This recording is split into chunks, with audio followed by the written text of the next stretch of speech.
Volvemos acá en la 11, en el 14, para hablar de criminología, como siempre, como todos los lunes, con el gran abogado Diego Cobo. Aplausos para él. Oye, tú nos traes casos criminales importantes, pero hoy debe ser de los más notables de nuestra historia, por las contradicciones que representa, por el hecho que incluso después se hizo una película con esta historia. Hablamos del caso del Chacal de Nahuel Toro.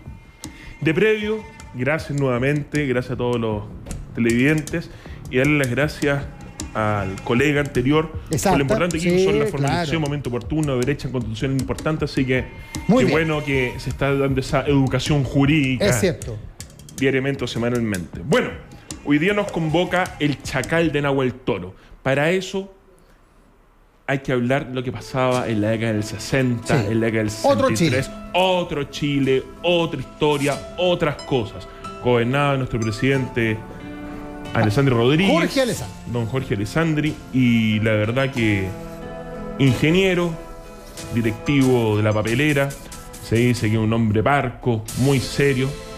Y por el otro lado, o el mismo Chile, una falta de alfabetización de solo el 35%, donde los campesinos, bien sabemos, eran vendidos con fund y todo y no tenían cómo sobrevivir. Sí. Ahí, en ese momento, aparece la figura de don Jorge Valenzuela Torres, el señor Chacal de Nahuel Toro, el cual venía de una familia absolutamente disfuncional, comete esta masacre que vamos a ver los 11 puntos, y ojo, que no la vamos a entender ni comprender, solamente analizar por qué pasa esto. Él era alcohólico, ¿no? Alcohólico, una familia disfuncional, donde, bueno, las vueltas de la vida lo lleva a este desastre, donde posteriormente en la cárcel supuestamente se rehabilita, se pide el indulto, le dicen que no, y finalmente 3 años después lo fusilan. En la actualidad está enterrado en Chillán, en San Carlos. Hay una niñita y la sociedad le prende velas como un santo pagano que reivindica. Es verdad, porque en el fondo él se cultivó y pasó de no tener nada a tener educación y religión dentro de la cárcel. Finalmente aquí el cambio actitudinal no representó el liberarse de su condena, porque él cometió, y portamos por eso, un crimen brutal. Y él termina diciendo, antes de empezar, estos 11 bloques: nunca recibí educación de Naiden.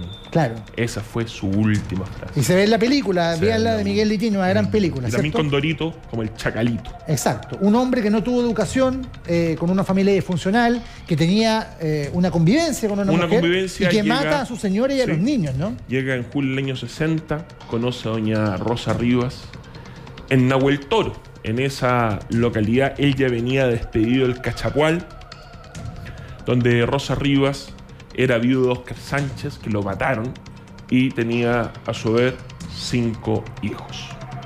Él se acerca, llega al Fund de Moticura, muy importante, que es de la familia Bustos Parada, del famoso Guaso Parada. Temas del 18 de septiembre, temas de hípica de caballo, fiestas nacionales, etc. Llega a ese fondo, no le gustaba a la familia Bustos Parada que él estuviera ahí, porque lo denominaban como un gañán, un alcohólico, pero finalmente la señora Rosa se la juega y la vulneración atrae la vulneración, una persona vulnerable, no protegida, con 5 hijos a cuesta, en otro Chile. Bueno, perfecto, ella se la juega, quedan trabajando e inician una relación sentimental. ¿Y qué pasa al momento del crimen? ¿Cuáles son El los momento del crimen, el contexto? El contexto es el siguiente: doña Rosa tiene una pensión de viudez, la va a cobrar.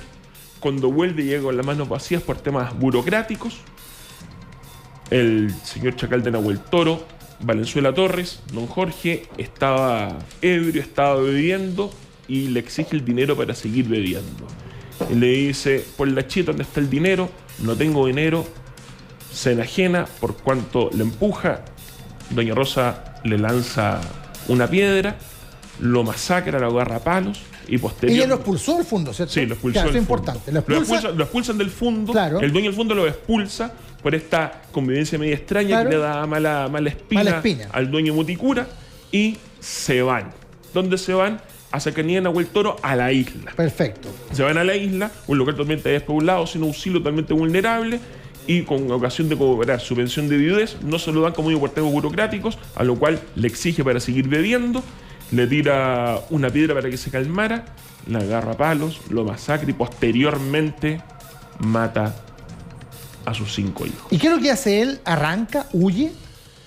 Él no solamente mata a sus 5 hijos, al otro día los esconde los entierra con piedras y duerme al lado de Rosa. Se da cuenta de lo ocurrido y se arranca hacia la cordillera. Perfecto. ¿Y cuántos días estuvo desaparecido allá en la cordillera? Un mes, hasta que lo pillaron. Claro. Posteriormente ellos bajan en cercanías de Pemuco, no Temuco, Pemuco, al bar Los Tres Mosqueteros. Y ahí los dueños lo ven.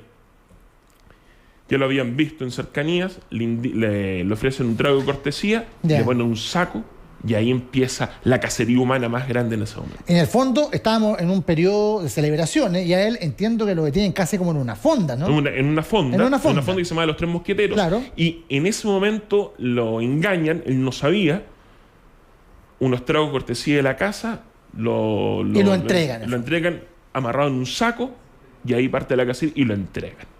Oye, y cuando el tipo es detenido, me imagino que este caso generó conmoción nacional. Conmoción. En ese entonces la pena de muerte existía, estaba en nuestro código. Tal, bueno, de hecho todavía está, pero para traición militares Apache, solamente. Claro, para sedición, traición a la práctica militar. La última pena de muerte efectiva fue contra Cupertino Andaur. No, miento. Cupertino Andaur fue indultado. La última fue contra los psicópatas de Viña del Mar. Y después Cupertino Andaur fue indultado por ello. También vamos a hablar de esos casos.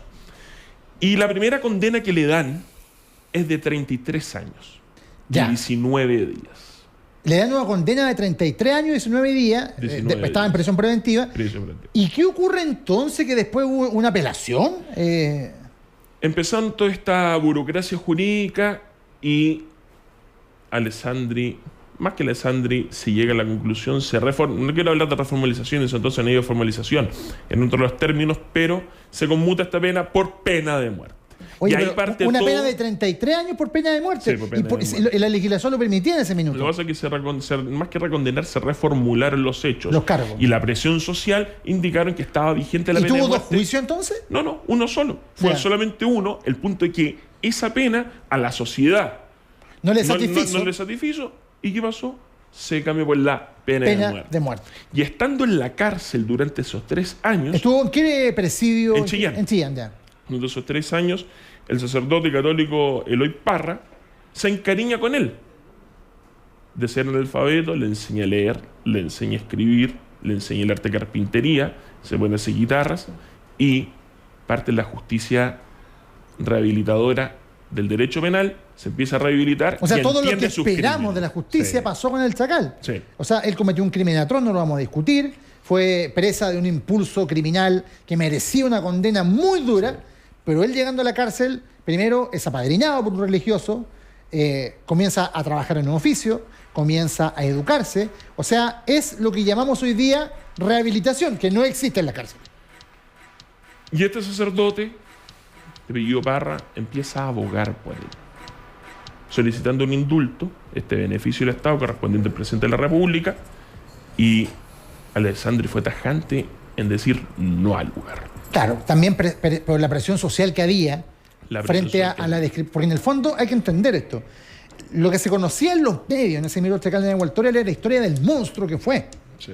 La historia del hombre que vivió un milagro y se transformó en otra persona no era una historia conocida para el grueso del público, sino hasta la intervención del sacerdote y fundamentalmente cuando sale la película de Miguel Litín. Efectivamente, aquí no se trata de matar a nadie, sino el tema es ¿por qué eso no se hizo de inmediato? ¿Por qué esperan 3 años? Y ahí está el tema de la justicia, si es rehabilitadora o retributiva, ojo por ojo, o esperamos que se pueda reinsertar. Porque los principios de gendarmería que han estado de toda la vida, que tienen un fin de pagar la pena, por algo dice penitenciaría, claro, y un fin de reinserción social, que aquí efectivamente en principio se pudo cumplir, pero finalmente se aboga por la muerte. Bueno, se hace la solicitud entonces al presidente, han pasado 3 años del crimen. Y él dice que no. Él dice que no. ¿Y cómo se tomó ese camino?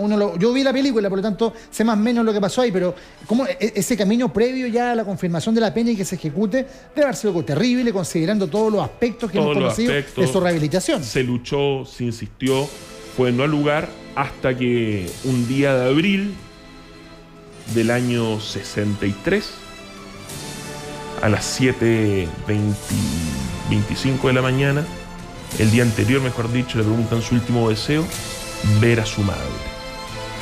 Está en una sala contigua y permiten que la madre vea su ejecución. Uf, qué fuerte eso. Fuertísimo. Muy fuerte. Aquí el tema, Rodrigo, y a los televidentes, no es el tema de la pena de muerte, que era válida en ese entonces. Primero, vemos el tema del tiempo y si estamos frente a una sanción retributiva o una sanción rehabilitadora. Ese es el gran tema en boca y ese es el gran dilema. ¿Se habrá rehabilitado? ¿Estuvo en condiciones de estar reinserto en la sociedad? Desde esta criminología, de esta privación, perturbación o amenaza, claro, frente a una sentencia condenatoria, y si tuvo un fin criminológico que es el orden social y que se haya rehabilitado, la verdad que siempre se pone en duda. Yo creo que por eso este caso se volvió tan emblemático. Por eso esta película es una de las más importantes de la historia del cine chileno, porque enfrenta esta contradicción.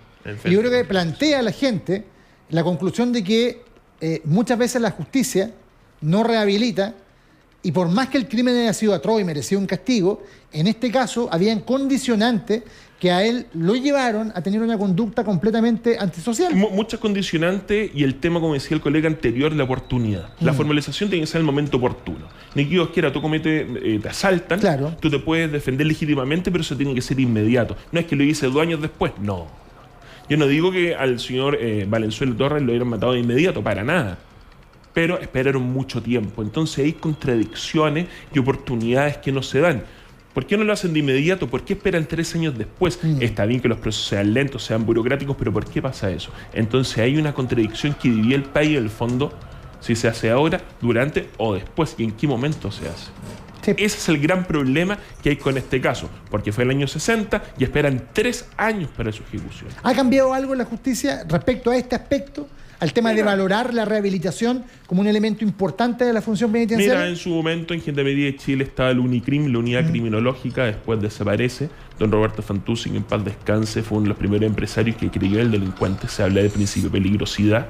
La peligrosidad televidente no se puede medir, lo que se mide el compromiso delictual. En eso hemos avanzado. ¿Qué tan comprometido está Rodrigo con el delito? ¿Qué tan comprometido está esta persona con el delito? A partir de ahí se hace una escala y ahí empiezan a reír sanciones dentro y fuera de la cárcel. Pero que está concluido este tema, no está concluido porque finalmente no se puede demostrar. Bueno, cosas importantes. Lo primero, vea El Chacal de Nahuel Toro, la película.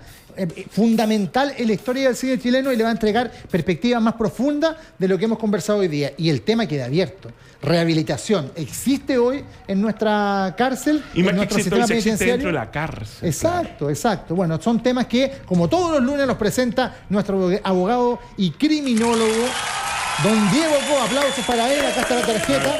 Cartón piedra, como siempre dice él. Azul piedra. Azul piedra, exactamente. Próximamente le ponemos el número de teléfono. Claro que sí. Oye, nos vemos la próxima lunes entonces, ¿cierto? Con más casos criminales.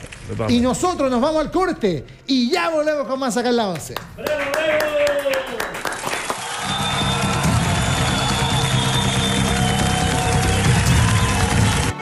¡Bravo!